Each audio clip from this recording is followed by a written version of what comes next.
verdades innegables en este mundo, y la siguiente es una de ellas. Existe gente con gustos extraños, y pueden hacer lo que sea para satisfacerlos. Tú, lector, ten en mente estas palabras mientras avanzas por este escrito. La historia que hoy nos acontece tuvo lugar en la Ciudad de México, antes conocida como Distrito Federal, e inició entre los años 1974 y 1975. El programa de televisión perteneciente a Televisa, El Chavo del Ocho, era un éxito rotundo y estaba en pleno apogeo. El piloto fue emitido por primera vez en 1971 por el Canal 8, motivo original del nombre del programa. Posteriormente, en 1972, pasó a ser una serie de sketches en el programa Chespirito, antes de convertirse en un programa independiente al año siguiente. La comedia protagonizada por Roberto Gómez Bolaños gozó de tal fama, que llegó al punto de ser exportada a muchos más países hispanohablantes.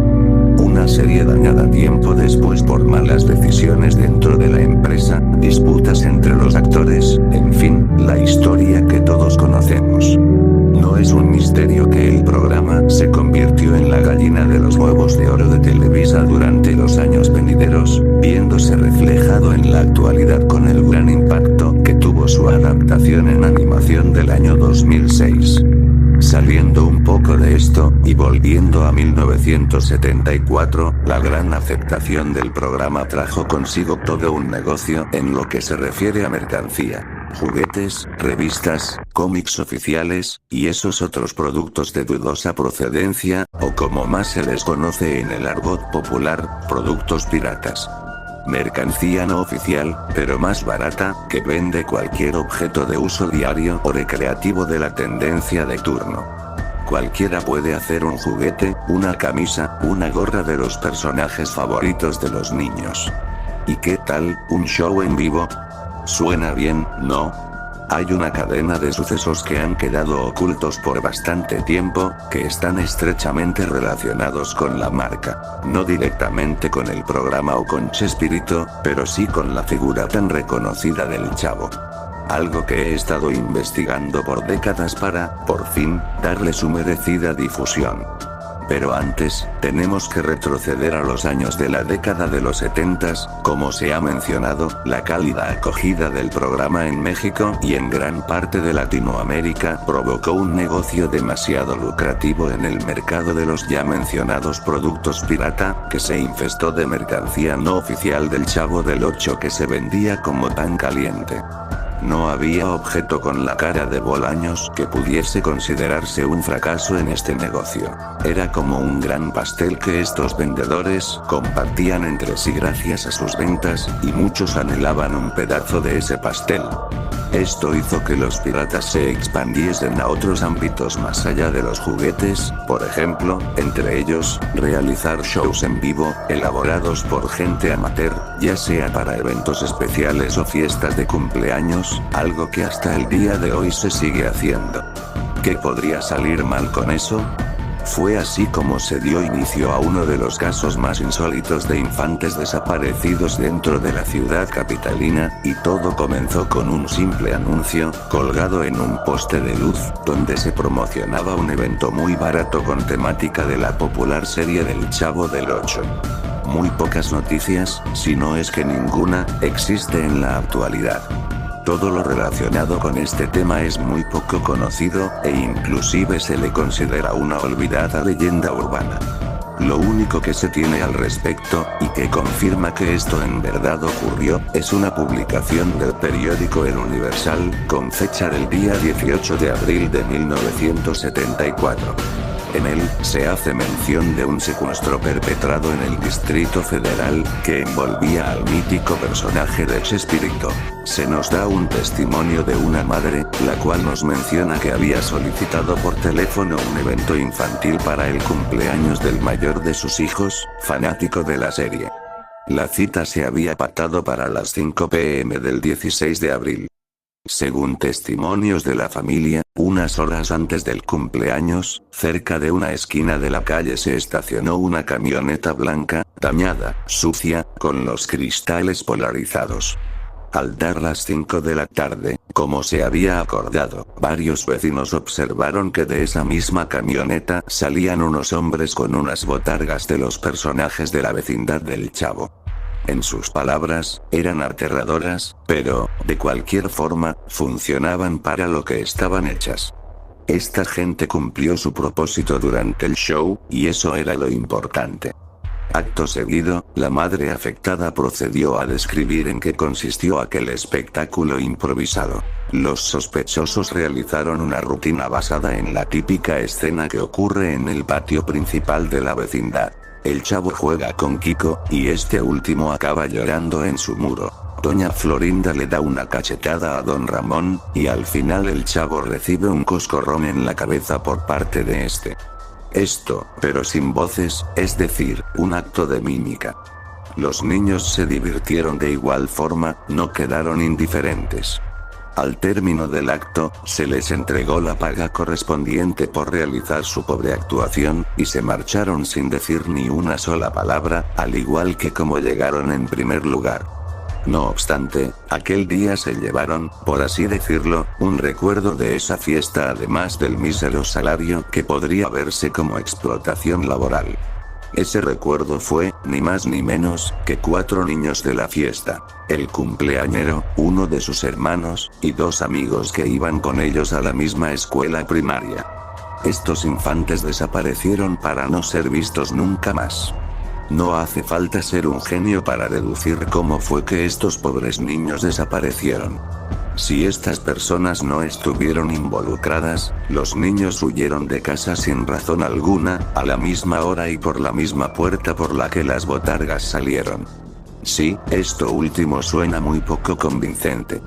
La noticia termina con aquella madre de familia exigiendo justicia para sus hijos y sus amigos, culpando de forma directa a la cadena Televisa por los hechos, acusándolos de tener alguna especie de red de trata de infantes. En fin, son cosas que ya no vienen al caso con esta investigación, aunque, tal vez sí. Es curioso que después de ocurrido este acontecimiento con unos secuestradores vistiendo trajes de los personajes más famosos de Chespirito, ya no hubiera más reportajes referentes a este mismo caso, como si alguien o algo no quisiera que lo sucedido tuviera más repercusión mediática y social. Con este punto no estoy intentando tachar a Televisa de tener un escuadrón dedicado al secuestro de menores, pero sí se podría dar a entender que estarían intentando ocultar esta noticia en la medida de lo posible. Al tener tanta influencia, incluso por aquellos entonces, no les costó mucho trabajo apartar el caso del ojo público. Después de todo, no le convenía al éxito del momento verse perjudicado por ello. Digo, es lo que todo empresario haría. A decir verdad, ocultar información es algo que hoy día sería muy fácil para los individuos que controlan los medios, pero en años como esos era todavía más sencillo, y se nota que les funcionó de maravilla, pues en internet no hay nada que tenga que ver con esos secuestradores del caso de la fiesta de cumpleaños del Chavo del Ocho. Aquí podría terminar la historia, quedando solo en una muy peculiar anécdota, que fácilmente podría hacerse pasar por una historia que un abuelo les cuenta a sus nietos en la cena de Navidad, si no fuera porque años después, en el 2001, ocurrió algo muy similar, en una zona con altos índices de pobreza, ubicada en el estado de Michoacán. En esta ocasión, no hubo, tan siquiera, una nota en el periódico amarillista de turno, pero sí un reporte policial donde se narra todo lo acontecido. ¿Que cómo sé esto? Lo conseguí gracias a algunos contactos, y eso es todo lo que diré. Es la misma historia de la vez pasada. Una fiesta de cumpleaños, una camioneta descuidada con los vidrios polarizados, una función muy pobre de mímica y unos disfraces inquietantes. Esta vez, se llevaron a 2 niñas, la cumpleañera de 7 años, y una bebé de tan solo 4 meses. Muy a diferencia del caso del 74, aquí los captores hicieron uso de la violencia física para lograr su cometido, y es incomprensible cómo consiguieron huir sin ser detenidos por la gran cantidad de gente presente en la fiesta, sobre todo por la bebé, pues ella se encontraba durmiendo en una habitación del segundo piso, lugar en el que nunca entraron, al menos desde la perspectiva de los testigos. Durante el escape, una de las botargas acabó con la vida del padre de familia. Seguro que algo salió mal en esta ocasión, y los criminales fueron atrapados con las manos en la masa, o eso es lo que yo creo que pudo haber pasado. Ahora, ¿por qué no hay ninguna nota al respecto? Esto fue aún peor que la vez anterior, debería haber tenido más repercusión. Tiene la apariencia de ser algo que se reportaría en cada noticiero, cada periódico y cada página de noticias en el país, ¿verdad? Bueno, ahora es incluso más fácil explicarlo. Los hechos se dieron en un área marginal, apartada de Morelia, la capital michoacana, y por estas razones, los medios locales no cubrieron el caso como es debido porque no fue muy sonado, y a casi nadie le importó por fuera de la escena del crimen. Además, como los afectados fueron personas de bajos recursos, la investigación policial no pudo contar con los suficientes incentivos monetarios para continuar, si sabes a lo que me refiero. No fue necesario el uso de influencias externas para ocultar este trágico suceso, ya que solo bastó con un buen carpetazo burocrático para ser olvidado y nunca más volver a ser tema de conversación. Aunque eso sí, tampoco se tenían pruebas o pistas del paradero de los secuestradores. No hace mucha falta decir que hoy en día sigue así, y no parece que se reanude nunca. Es más, estaba 100% seguro de que estos dos casos no fueron los únicos crímenes de esta índole, y pudo haber otros cientos iguales o similares, pero nunca fueron reportados. 27 años de diferencia entre los dos casos registrados, y aún así continuaban con ese horrible oficio. Pero, ¿quién nos asegura que todo el tiempo se trataron de las mismas personas? A este punto solo tenemos dos casos documentados muy similares entre sí. ¿Pura coincidencia desafortunada?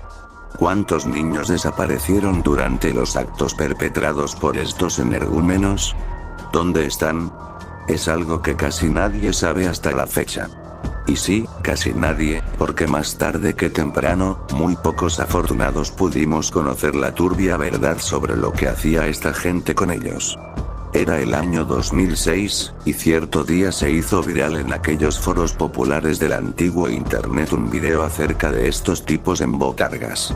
Se cree que el metraje en cuestión pudo haber estado oculto en alguna parte de la tan infame web profunda, o deep web, y de alguna manera fue filtrado a la web superficial.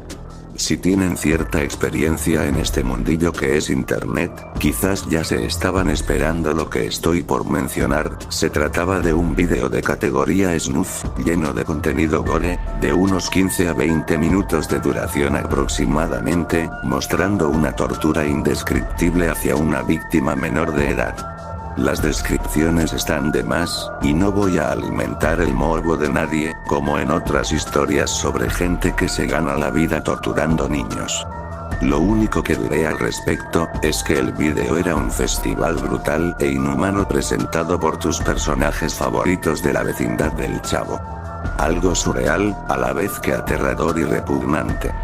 Tiempo después, se filtró un segundo vídeo, pero era casi igual que el anterior, con la diferencia de que había al menos 4 menores más en la escena. Estaban grabados con cámaras relativamente actuales, presumiblemente pertenecientes a la época de los años 2003 al 2005. En ninguno de ambos casos se pudo conseguir una fotografía detallada de las botargas que se presentaron en la fiesta del año 2001, pero no hay que ser un genio para intuir que eran idénticas a las que aparecían en los vídeos. Lo curioso es que, en ambos metrajes, las víctimas no coincidían en lo absoluto con las descripciones de los niños desaparecidos en los casos registrados, fundamentos que terminan de corroborar mi teoría sobre que hubo muchos más secuestros que no han sido documentados. Pero, ¿qué es lo que hace a este material particularmente especial para la investigación de estos delitos? Avancemos hasta marzo del año 2019. Durante un operativo en la delegación Cuauhtémoc en la Ciudad de México, operativo en el que, por cierto, yo estuve presente, se confiscaron, al menos, más de 2000 cintas en formato VHS pertenecientes a un grupo delictivo que operaba en los barrios bajos de la zona. Al examinar aquel material por mero protocolo, se encontraron varias grabaciones de esa misma índole violenta y gráfica, pertenecientes a diferentes años de entre 1973 y 1990, debido a la calidad de la imagen. Deducimos que susodicho material solo fue hecho para entretener, pues estas personas destrozaban en el proceso cualquier cosa que pudieran vender en el mercado negro para sacar algo de dinero. Aquí viene mi mantra. Ya debes saber a qué me refiero. Todos estos vídeos tenían algo en común. Eran protagonizados por las mismas botargas del chavo que se vieron en los dos vídeos filtrados a la web superficial en el 2006. En cada una de las 2000 y tantas cintas de vídeo, las víctimas no eran las mismas. Esto significaba que hubo una cantidad innumerable de secuestros e infanticidios sin registrar, que fueron pasados por alto por los medios de comunicación y las autoridades nacionales. Se cuestionó a los líderes del grupo delictivo de la Cuauhtémoc sobre la procedencia de las cintas, y lo único que dijeron es que le pertenecían a el abuelo, el cabecilla de la organización que había fallecido en 1999. Puede ser que estas cintas se hayan distribuido de forma ilícita a través de varios videocentros de la Ciudad de México, en una especie de mercado negro especializado en cintas de corte snuff. ¿Será acaso que los dos casos registrados con anterioridad tengan algo relacionado con esto? ¿Siempre han sido las mismas personas? ¿Ahora el negocio está a cargo de la descendencia de los delincuentes originales? Las probabilidades son, en extremo, altas, mucha coincidencia como para ignorarla, pero para mí, eso ya es un hecho. Esto me lleva a plantear un escenario terrorífico en donde estos vídeos fueron elaborados por un mismo grupo delictivo que ha operado décadas bajo las sombras, incluso hasta nuestros días, cuando el Chavo del Ocho ya no goza de tanta popularidad como en sus años de gloria, mas eso no quiere decir que haya sido olvidado. Dudo que esto último pase algún día, al menos en un futuro cercano. Supongo que ya te habrás dado cuenta porque estos infelices tenían ese afán enfermizo de raptar menores de edad en cada evento, cada fiesta de cumpleaños a la que iban. Hay gente que tiene gustos muy extraños, y pueden hacer lo que sea, repito, lo que sea, con tal de satisfacerlos, incluso si eso implica filmar infanticidios, portando una botarga espeluznante, vieja y polvorienta, caracterizando un personaje infantil. Definitivamente, uno no sabe con qué clase de locos puede toparse en este trabajo. A veces me arrepiento de haber dedicado mi vida a esto. La impotencia es terrible, y no son pocas las ocasiones en que puedo sentir la culpa como una gran carga sobre mis hombros, de la cual no puedo deshacerme aunque quisiera. Seguro estarás pensando que, luego de hacer un descubrimiento de tal magnitud como este, se armaría toda una investigación policial a gran escala para dar con el paradero de esta banda de enfermos y ponerlos tras las rejas de una maldita buena vez, pero no, ya no somos cadetes recién egresados de la academia queriendo hacer el bien y darle a todos un final feliz. No, sabemos muy bien cómo se trabaja aquí y, por desgracia, las cosas no funcionan de esa forma en este país. A menos que esto se vuelva sumamente mediático y sea perseguido incluso por el mismo gobierno, podríamos hacer algo al respecto. Fuera de eso, han pasado más de 40 años desde que se vienen cometiendo estos atroces crímenes, y los delincuentes siguen impunes, pese a que se tiene pleno conocimiento de lo que hacen y cómo es su modo de operar. ¿Será un secreto a voces ignorado por todos? No, lo dudo, simplemente a nadie le importa. No me sorprende, he estado años en este trabajo, tengo la certeza de que no es la primera vez que sucede. Puede que esto sea lo último que lean de mí. El macabro tour del Chavo del 8, viajando por todo el país secuestrando niños, en busca de satisfacer el morbo de un montón de gente enferma y filmar sus actos atroces. Me gustaría decir que este es el final de la historia, pero no es así. Hace no mucho, en 2023, se han filtrado más vídeos idénticos a los que he mencionado a lo largo de esta historia, pero cuentan con una notable diferencia. No eran botargas del Chavo del 8, sino disfraces de otros personajes infantiles.